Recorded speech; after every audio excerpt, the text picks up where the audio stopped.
តងជាមួយនឹងរឿងបញ្ហាទាំងនេះថាបើសិនបើយើងមកដឹងរឿងតាក់ទងជាមួយនឹងវិបត្តិ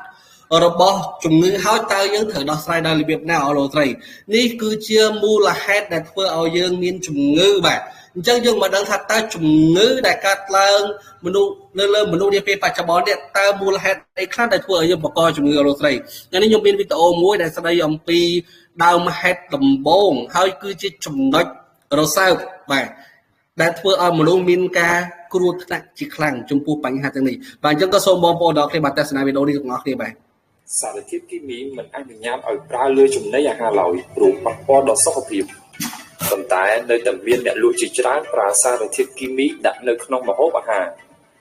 តោះមកដឹងពីសារធាតុគីមី3ប្រភេទដែលគេច្រើនប្រើលើម្ហូបអាហារដែលយើងញ៉ាំរាល់ថ្ងៃ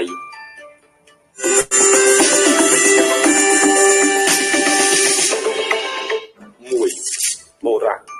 បូរ៉ាក់ឬសូដ្យូមបូរ៉ាក់ដែលយើងហៅថាទឹកអន្សាគឺជាសារធាតុម្សៅពណ៌សដោយអំបិលសម្រាប់ប្រើជាជីសារធាតុសម្អាតនិងថ្នាំសម្លាប់សត្វល្អិតប្រភេទចំណីអាហារជាច្រើនត្រូវបានគេដាក់សារធាតុបូរ៉ាក់ក្នុងនោះមានដូចជាមឹកបង្គា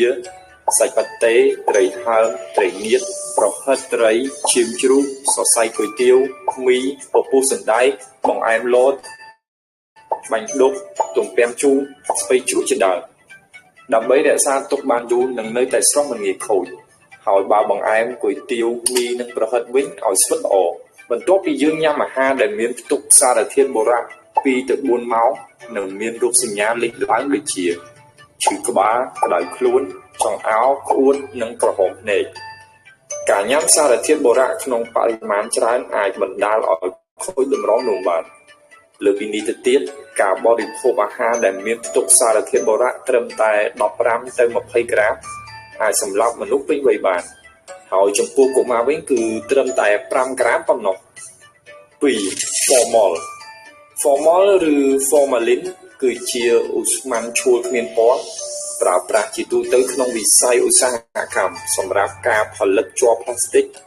ជីគ្រឿងសម្អាងនិងវាយនភ័ណ្ឌលើពីនេះទៅទៀតយើងប្រើ Formol ចាក់សពការពារកុំឲ្យរលួយប៉ុន្តែអ្នកលក់មួយចំនួនបែរជាដាក់ Formol ក្នុងម្ហូបអាហារដូចជា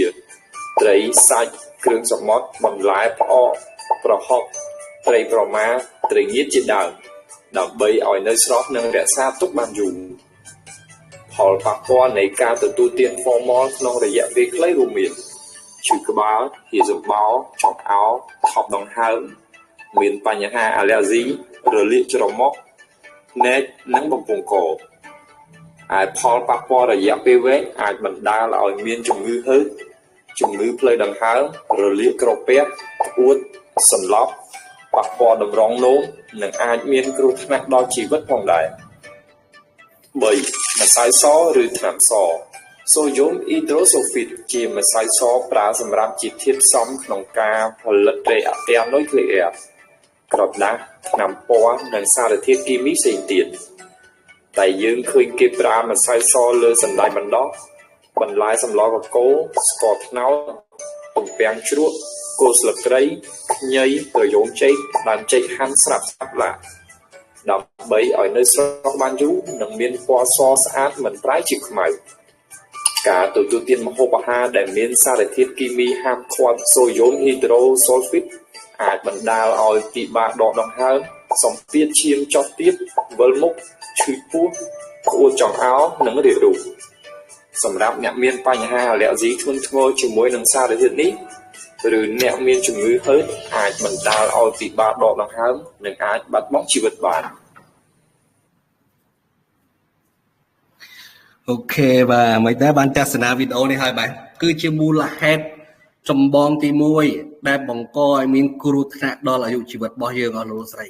មើលមានអ្នកចូលចិត្តកាទៀវជា fan របស់កាទៀវ fan របស់មីបាទមានអត់បាទ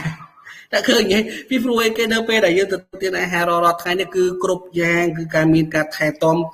ពីគេបាទពីគីមីអញ្ចឹងហើយបានធ្វើឲ្យចំណីអាហារមួយចំនួនគឺផ្ទុកបានយូរ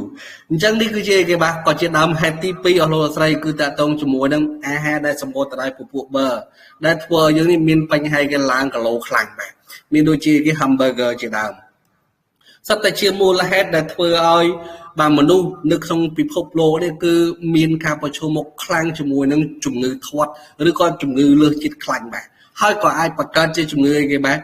ជំងឺលើសឈាមនិងជំងឺទឹកនោមផ្អែមបាទមកពូជហ្នឹងគឺមកទាំងអស់គ្នាលើសឈាមបេះដូងទឹកនោមផ្អែមលើសគីឡូលើសជាតិខ្លាញ់ហ្នឹងគឺមកពូជរបស់ហ្នឹងឯងនឹងចូលដល់រាងកាយរបស់យើងចុងក្រោយគឺអីគេបាទកាត់ជើងមិនអត់បាទអញ្ចឹងខ្ញុំជឿជាក់ថាបើសិនបើបងប្អូនទាំងអស់គ្នានៅក្នុងបន្ទប់មួយនេះបាទថាបើស្រឡាញ់បេះដូងខ្លួនឯងស្រឡាញ់សុខភាពខ្លួនឯងស្រឡាញ់ជីវិតខ្លួនឯងបាទសូមចុចបេះដូងឲ្យបានច្រើនបាទមើលមានអ្នកស្រឡាញ់ជីវិតខ្លួនឯងអត់បាទមានអ្នកស្រឡាញ់បេះដូងខ្លួនឯងទេអូហូណោះបាទសិតតែអ្នកស្រឡាញ់សុខភាពខ្លួនឯងអស់លោកស្រីនេះគឺជាដើមហេតុដែលធ្វើឲ្យយើងនេះគឺបកកគ្រោះថ្នាក់ទៅលើរាងកាយរបស់យើងបាទមួយទៀតទៅលើគេបាទគឺចំណីអាហារនេះគឺមានសារធាតុពុលមានសារធាតុគីមីច្រើនមែនទែនដែលយើងមើលមិនឃើញអញ្ចឹងដូចជាគេបាទដូចជាគ្រឿងសមុទ្រដូចជាបន្លែផ្លែឈើត្រីសាច់អីជាដើមហ្នឹងមុនពេលដែលអ្នកលក់បាទយកមកលក់ឲ្យយើងហ្នឹងគឺគេរក្សាប្រហែលថ្ងៃបាទរក្សាឲ្យគេបាទរក្សាឲ្យវាមានគុណភាពដើមរក្សាឲ្យវានៅបានយូរគឺគេប្រើសារធាតុគីមីហ្នឹងចិញ្ចឹមអាហ្នឹងឯងចិញ្ចឹមបន្លែផ្លែឈើហ្នឹងហើយបានគេយកទៅលក់យកទៅបោះដុំផ្សេងបាទអញ្ចឹងខ្ញុំអត់និយាយថាអូអ្នកលក់គាត់ដាក់សារធាតុគីមីមកឲ្យយើងនោះទេពេលខ្លះអ្នកលក់ក៏អត់ដឹងដែរព្រោះគេបាទតពីម្ចាស់ចការឬក៏ទិញតពីគេបាទពីស្ថាបសំទោសទិញតពីសិប្បកម្មអីផ្សេងបាទនេះហើយគឺជាមូលហេតុដែលធ្វើឲ្យយើងនេះបកកគ្រោះថ្នាក់ដល់ជីវិតរបស់យើងដែលមិនដឹងខ្លួនដល់លោកស្រីគឺជាគេបាទគឺជា the secret killer គឺឃាតករសម្ងាត់ដល់លោកស្រីហើយយើងទទួលទានរាល់ថ្ងៃដែលអត់ដឹងខ្លួននោះទេអញ្ចឹងមានន័យថាបែបអូហូហ្វេនត្រាំពេទ្យឲ្យតែអត់ស្រួលខ្លួនដងអស់លោកស្រីគឺសវេសវារកត្រាំពេទ្យមែនអត់បែបអស់លោកស្រីដឹងទេនេះគឺខ្ញុំអាចនិយាយបានថាមិនមែនមានន័យថាអាជីពពេទ្យមិនល្អឬក៏មិននិយាយថាពេទ្យមិនល្អនោះទេប៉ុន្តែអស់លោកស្រីដឹងទេពេទ្យលក់ថ្នាំពេទ្យឲ្យយើងមែនប៉ុន្តែពេទ្យអត់ដែរទឹកញ៉ាំថ្នាំពេទ្យដូចអ្នកជំងឺនោះទេនៅពេលដែលពេទ្យឈឺម្ដងគាត់ហាត់ប្រាណគាត់អីគេបាទគាត់ញ៉ាំអាហារណាដែលប្រភេទបុរាណដូចជាទឹកខ្ញីបាទដាំទឹកខ្ញីដាំទឹកអីគេបាទស្លឹកគ្រៃគល់ស្លឹកគ្រៃជាដើមនោះមកថែទាំរាងកាយរបស់គាត់តែបើសិនបើសួរថាតើពេទ្យត្រូវញ៉ាំថ្នាំពេទ្យទេអត់សូវនោះទេអស់លោកស្រីរូត្រាតែកម្រិតធ្ងន់ទោះបីជាគាត់ពិសាថ្នាំពេទ្យក៏គាត់អត់ពិសាច្រើនដែរ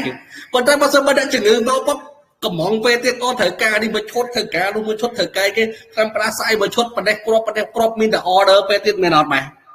ធ្លាប់អញ្ចឹងទេធ្លាប់ទៅពេទ្យទៅប៉ាម៉ាស៊ីទៅទិញថ្នាំគឺកំងពេទ្យទៀតតែឃើញតែពេលខ្លះគឺយើងខុសជំនាញយើងលើសជំនាញរបស់យើងដែលយើងយល់ដឹងតាក់ទងជាមួយនឹងវិស័យសុខភាពសូម្បីតែចេញវិជ្ជបញ្ជាមកប៉ពេទ្យក៏អត់ត្រូវតម្រូវឲ្យយើងញ៉ាំថ្នាំពេទ្យច្រើនដែរអស់លោកស្រីពីព្រោះនៅពេលដែលយើងញ៉ាំថ្នាំពេទ្យច្រើនវាប៉ះពាល់ឲ្យខ្លះអស់លោកស្រីប៉ះពាល់កាពះស្រួលកញ៉ាំដំបងយើងគិតថាអូញ៉ាំថ្នាំពេទ្យឲ្យធូរស្បើយប៉ុន្តែរងផលប៉ះពាល់ដល់កាពះរ៉ាំរ៉ៃរងដល់គេបាទដល់ពុលថ្លើមពីព្រោះគេថ្នាំមួយចំនួនដែលយើងទទួលទាននេះគឺប៉ះពាល់ដល់ថ្លើមឬក៏ពេលខ្លះទៀតប៉ះពាល់ដល់គេបាទប៉ះពាល់ដល់ត្រង់នោមអញ្ចឹងកុំឆ្ងល់មិនបានអ្នកខ្លាំងងាយនឹងគេប្រឈមមុខជាមួយនឹងបញ្ហាត្រង់នោមម៉េះសម័យមុនដល់លោកស្រីគឺអត់ងាយមានជំងឺបែបហ្នឹងទេប៉ុន្តែសម័យនេះត្រឹមតែអាយុ22 23 24ឆ្នាំហ្នឹងគឺចាប់ផ្ដើមមានជំងឺត្រង់នោមក្តៅបាទនោមកាហាយចុកផ្លោកនោមមួយជាដើមគឺចាប់ផ្ដើមមានហើយទាំងបរិសុទ្ធទាំងស្ត្រីនេះពីព្រោះគេគឺតាំងពីនៅតូចមកនៅពេលដែលយើងឈឺពុបមានថ្នាំពេទ្យចូលនេះកាយរបស់យើងហ្មងមានអត់បាទខ្លងចឹងចាប់តម្រង់ដល់យើងអាយុរហូតដល់ទៅបាទ20ឆ្នាំ30ឆ្នាំ40ឆ្នាំ50ឆ្នាំ60ឆ្នាំតើមានសារធាតុពុលគីមីដោយសារថ្នាំពេទ្យហ្នឹងមានប្រមាណបាទច្រើនអត់បាទនេះហើយគឺជាមូលហេតុដែលសន្សំតូចដែលធ្វើឲ្យយើងមានជំងឺរ៉ាំរ៉ៃបាទមួយទៀតគឺគេឧស្ម័នពុលជាផ្សែងពុលផ្សែងរថយន្តលោកស្រីផ្សែងឡានផ្សែងម៉ូតូផ្សែងរោងចក្រអញ្ចឹងហើយបានធ្វើឲ្យសពថ្ងៃនេះបរិយាកាសនៅក្នុងប្រទេសរបស់យើងមួយចំនួនច្រើនគឺមានសារធាតុពុលតាមនៅក្នុងបរិយាកាសហេតុផលឲ្យបាននៅពេលដែលដូនតារបស់យើងពីមុនគាត់ចូលចិត្តដាំកូនឈើមានរុក្ខជាតិច្រើនបាទមានដើមរុក្ខជាតិច្រើនអញ្ចឹងគឺវាទៅបន្សាបផ្សែងពុលឬក៏ទៅបន្សាបបរិយាកាសពុលលោកស្រីប៉ុន្តែសប្តាហ៍ថ្ងៃគឺយើងបាត់បង់ព្រៃឈើច្រើនគឺធ្វើឲ្យបរិយាកាសពុលនេះឬក៏ខ្យល់អាកាសពុលនេះគឺមានច្រើនហើយសាយភាយទៅតាមតំបន់ផ្សេងជាពិសេសនៅតាមទីប្រជុំជនហើយនិងទីក្រុងរបស់យើង អលោកស្រីឃើញពេលខ្លះឲ្យតែពេលល្ងាចប៉បគឺមើលឃើញដូចអាប់អញ្ចឹងតែយើងនឹងថាអាប់ភាគច្រើនគឺកើតឡើងនៅពេលណាបើកើតឡើងនៅពេលព្រឹកព្រលឹមមិនអត់ប៉ះគឺទឹកសន្សើមអារៀបទឹកភ្លឺរៀបទៀបភ្លឺគឺចាប់ដើមមានផ្សែងអាប់ប៉ុន្តែនៅទីក្រុងយើងបច្ចុប្បន្នមានអីគេបាទគឺផ្សែងអាប់នៅពេលល្ងាចមែនអត់បាទដល់ពេលល្ងាចអូហូនៅតាមអាគារខ្ពស់ៗនៅពេលដែលអ្នកឡើងដល់អាគារខ្ពស់ៗហើយអ្នកមើលជុំវិញទីក្រុងភ្នំពេញគឺសត្វតែផ្សែងអាប់ទាំងអស់នេះវាធ្វើឲ្យបរិយាកាសក្នុងការរស់នៅរបស់យើងនឹងគឺអាប់អួរហើយធ្វើឲ្យប៉ះពាល់ដល់អីគេបាទប៉ះពាល់ដល់សួតឃើញប៉ះពាល់ដល់ផ្លូវដង្ហើមធ្ងន់ធ្ងរហ្មងនេះគឺជាមូលហេតុដែលធ្វើឲ្យយើងនេះមានបញ្ហាជំងឺច្រើនអញ្ចឹងកុំឆ្ងល់ថាហេតុផលអីបានរកឲ្យយើងឈឺច្រើនម៉េចហើយលុយទៅតែយើងសន្សំបានទាំងម៉ាម៉ែនេះបាទសន្សំតាមនិយាយគេអាជីវកម្មរបស់យើងសន្សំតាំងពីការធ្វើការរបស់យើងទាំងម៉ាម៉ែទាំងអស់ហ្នឹងយកទៅឲ្យពេទ្យមែនអត់បាទនេះប្រសិនបើមានអ្នកដែលគាត់បាទមានបញ្ហាបែបហ្នឹងនោះបាទមិនចាំបាច់ចុចបេះដូងចុចលេខអីទេគ្រាន់តែយើងញឹមខ្លួនឯងទៅដឹងខ្លួនឯងថាខ្លួនឯងមានជំងឺអីខ្លះនេះអីអស់លោកស្រីដែលធ្វើឲ្យយើងនេះមានបញ្ហាជំងឺបែបហ្នឹងនេះគឺជារូបភាពដែលយើងកំពុងតែរស់នៅក្នុងបរិយាកាសបរិបទនៅក្នុងទីក្រុងសប្តាហ៍ថ្ងៃឬក៏ទីប្រជុំជនមួយចំនួនសប្តាហ៍ថ្ងៃកន្លែងណាដែលមានការរីកចម្រើនខ្លាំងកន្លែងនោះប្រកាសជាមានការផលប៉ះពាល់ខ្លាំងដល់លោកស្រីដូចគ្នាអញ្ចឹងយើងចាំមិនសម័យការ A ស្មើអបាទសកម្មភាពស្មើនឹងលទ្ធផលកន្លែងណារីកចម្រើនកន្លែងនោះក៏មានវិបត្តិខ្លាំងណាស់ដែរនេះគឺជាហេតុផលរបស់យើងដែលយើងត្រូវតែរក្សាសុខភាពរបស់យើងឲ្យបានល្អលោកស្រីបាទហើយមួយវិញទៀតគឺគេបាទកំហុសបច្ចេកទេសវិទ្យាសាស្ត្រលោកស្រីដល់ពេលខ្លះនៅមន្ទីរពេទ្យមួយចំនួនគាត់ភ្លេចគិតថាគាត់ភ្លេចខ្លួនមិនមែនមានន័យថាគាត់ខ្វះវិជ្ជាជីវៈនោះទេតែដល់ពេលដែលវេះកាត់ទៅពឹបគាត់អាចនឹងភ្លេចកំប្រេសបាទភ្លេចកូនកសែងភ្លេចកូនសលៃតូចដែលជូនឲ្យគាត់ដេកចិត្តត្រឡប់វិញនេះគឺជាកំហុសបច្ចេកវិទ្យាសាស្ត្រលោកស្រីកំហុសទៅលើបច្ចេកទេសក្នុងការវេះកាត់ពីព្រោះគេពេលខ្លះខ្ញុំឃើញដុកទ័ររបស់ខ្ញុំគាត់វេះកាត់គាត់ភ្លេចកំប្រេសបាទភ្លេចកំប្រេសនៅក្នុងរបួសតតែកលេសឃើញប៉បអូឃើញភ្លេចទៅកុំអីទៅគឺវេះម្ដងទៀតអស់លោកស្រីអ្នកឃើញនេះគឺជាគេហេតុផលដែលយើងត្រូវតែការពារសុខភាពរបស់យើងការពាររាងកាយរបស់យើងកុំឲ្យមានការបង្កកម្រិតធ្ងន់ធ្ងរទៅលើជីវិតរបស់យើងអស់លោកស្រីដឹងទេនៅពេលដែលយើងទទួលទានអាហារបែបហ្នឹងឬក៏មានបរិបទនៅក្នុងការរស់នៅបែបផ្សែងពុលបែបហ្នឹងគឺប្រឈមមុខជាមួយនឹងអីគេជំងឺកាំងបេះដូងធ្ងន់ធ្ងរអ្នកខ្លះអង្គុយធ្វើការក៏ស្លាប់ដែរអ្នកខ្លះគ្រាន់តែគេងនៅលើគ្រែគេងនៅលើខ្នើយគ្រាន់តែភ្លេចខ្លួនតិចក៏ស្លាប់ដោយសារកាំងបេះដូងដែរអញ្ចឹងពេលខ្លះគឺសន្មតថាអូហូម្នាក់នឹងអស់អាយុមែនអត់បាទអស់អាយុទៅដល់បែបហ្នឹងតែបើសិនបើយើងមើលតាក់ទងជាមួយនឹងផ្នែកសុខភាពរបស់គាត់វិញគឺគាត់មានបញ្ហាជំងឺបេះដូងកម្រិតធ្ងន់ធ្ងរដែលគាត់អត់បានទៅ check ឈាមទៅធ្វើតេស្តឈាមនេះអញ្ចឹងហើយបានយើងមានដុកទ័រប្រចាំក្រុមហ៊ុន Common របស់យើងគាត់តែងតែ recommend ឲ្យយើងនេះមុនពេលប្រើប្រាស់ផលិតផលមុនពេលញ៉ាំឱសថអីក៏ដោយគឺគាត់ត្រូវតែពិនិត្យមើលឈាមរបស់យើងសិនមែនអត់បាទអញ្ចឹងហើយគឺដុកទ័រអភិឆាគាត់តែងតែលើកទឹកចិត្តនិង recommend ឲ្យយើងទៅធ្វើតេស្តឈាមមុនពេលដែលយើងទទួលទានផលិតផលរបស់ក្រុមហ៊ុន Common នេះគ្នាបាទនេះអ្នកឃើញទេខ្ញុំអត់ដឹងថាតើជំងឺបែបនេះនឹងប៉ះពាល់ដល់បងប្អូនរបស់យើងណាខ្លះនោះទេអស់លោកស្រីប៉ុន្តែវាបានកើតឡើងរួចទៅហើយទោះបីជាអស់លោកស្រីចង់ជៀសវាងក៏ពិបាកក្នុងការជៀសវាងដែរនាពេលបច្ចុប្បន្នមែនអត់បាទជំងឺលើសឈាមបាទជំងឺទឹកនោមផ្អែមជំងឺមហារីកជំងឺកាំងបេះដូងវាកំពុងតែកើតឡើងនៅក្នុងរាងកាយរបស់យើងទាំងដែលយើងអត់ដឹងខ្លួនអស់លោកស្រីដឹងទេនៅក្នុងគ្រួសារមួយមានសមាជិកគ្រួសារថាបើសិនបើមានសមាជិកគ្រួសារ5នាក់មាន4នាក់កំពុងតែផ្ទុកជាតិស្ករប៉ុន្តែនៅសម័យមើលថានៅក្នុងសមាជិកគ្រួសាររបស់យើងតើមានអ្នកណាខ្លះដែលកំពុងតែរងគ្រោះថ្នាក់នឹងឈានទៅដល់ជំងឺលើសឈាមជំងឺបេះដូងជំងឺទឹកនោមផ្អែមជំងឺមហារីកអស់លោកស្រីដឹងទេនៅក្នុងគ្រួសាររបស់យើងមានសមាជិក5នាក់ប៉ុន្តែមាន4នាក់ហើយដែលគាត់កំពុងតែប្រឈមមុខជាមួយនឹងជំងឺទឹកនោមផ្អែមជំងឺកាំងបេះដូងសង្ឃឹមថាអត់មានវត្តមានបងប្អូនទាំងអស់គ្នានៅក្នុងបន្ទប់នេះមែនអត់បាទសង្ឃឹមដល់ខ្លួនយើងអញ្ចឹងហើយបានយើងត្រូវតែការពារបានជ្រឹងត្រូវតែគេបាទត្រូវតែដឹងរឿងធ្វើបែបណាធ្វើឲ្យសុខភាពរបស់យើងល្អប្រសើរត្រឡប់មកវិញពីព្រោះគេអស់លោកស្រីដឹងថាក្រែមួយណាថ្លៃជាងគេបាទ ខ្ញុំជឿជាថាបងប្អូនទាំងអស់គ្នាប្រកាសចិត្តដឹងហើយគឺក្រែពេទ្យគឺមានតម្លៃថ្លៃខ្លាំងមែនអត់បាទបើសិនបើយើងកាត់ជំងឺទឹកងុំផ្អែមប៉ាប់ត្រូវកាត់ជើងហើយអ្នកអស់ជើងហើយអ្នកអស់លុយទៀតខាត់ពេលវេលាទៀតមែនអត់បាទតែកាត់ជំងឺទឹកនោមផ្អែមហើយមានដំបៅហើយត្រូវកាត់ជើងហ្នឹងអស់លោកលោកស្រីអត់អាចទៅប្តឹងពេទ្យបាននោះទេមែនអត់បាទ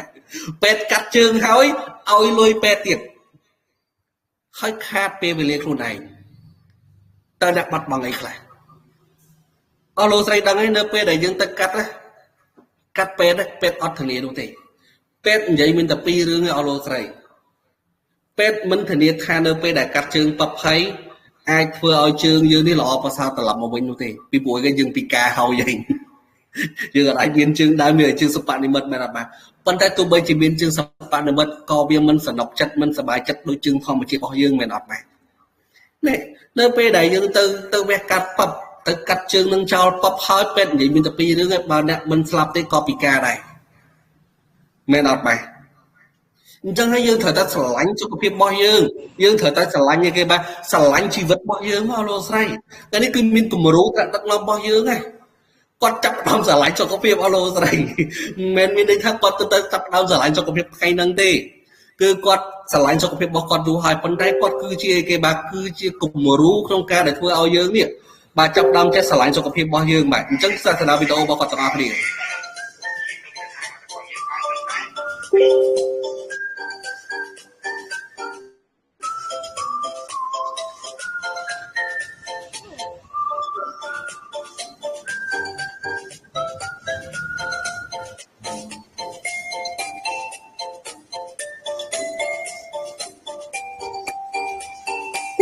បាទនេះគឺជាការប្រាំមួយដែលយើងទទួលបានបាច់នឹងល្អប្រសើរមែនទែនទីមួយគឺការច្បាស់គាត់តែច្បាស់គាត់ធំធំបាច់នឹងវាកម្មនេះប៉ុន្តែគឺវាហៅថាបាត់ដល់ចិត្តខ្លាំងណាស់ទីបានសាច់តបស្មាហើយតបដៃទៅយើងធ្វើដៃទៅហើយសាច់ខ្លាំងទីសាច់គឺយើងតែខ្លាំងច្រើនតាមដងផ្លូវគឺល្អមែនទែនហើយមួយទៀតគឺមានអារម្មណ៍ថាអ្នកដែលចូលចិត្តជឿខាងក្រោយជឿចាំជឿក្នុងជឿចកែវាល្អមែនទែនធ្វើឲ្យចំខាងក្រោយរបស់យើងមានន័យថាតំណាស់ហើយមួយទៀតគឺសម្រួលបើពេលគេនឹងការហាត់ប្រាណនឹងហៅទឹកគឺយើងហៅទឹកគឺសក់ខ្លួនតែហាត់ប្រាណក្បាច់នឹងគឺពេលគេហៅទឹកមួយថ្ងៃបងប្អូនប្រើពេល30នាទីទៅហើយយើងធ្វើឲ្យបាន3ជុំក្នុងមួយជុំអ្នកដែលធ្វើដំបូងបើអាចដល់20ឬ30ដល់50កាន់តែល្អសម្រាប់នាទី2នាទីទៅយើងធ្វើជុំទៀតធ្វើបាន3ជុំជារៀងរាល់ថ្ងៃបាទបាត់នេះគឺយើងចាត់ថាធ្វើឲ្យរាងកាយរបស់យើងស្រីសម្រាប់ស្រីបាទហើយស្រកចិត្តខ្លាំងហើយជាពិសេសគឺសក់រាងកាយរបស់យើងយើងធ្វើតាមដល់2ថ្ងៃឯងយើងចាប់ដល់ឈឺតាមសាច់ដុំប៉ុន្តែកុំឆក់គឺធ្វើជាបន្តបន្ទាប់ឡើងដល់5ថ្ងៃមួយអាទិត្យគឺបងប្អូននឹងគេហៅថា